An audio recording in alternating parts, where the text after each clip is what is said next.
But the most urgent reason I was looking forward to my coming to this hearing of the Philippine Senate is to seek your help, honorable senators, to help me implement the last will and testament of the late President Marcos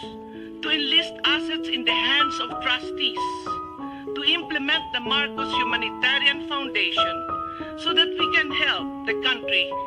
in our economic crisis and help the Filipino people in their agony and suffering.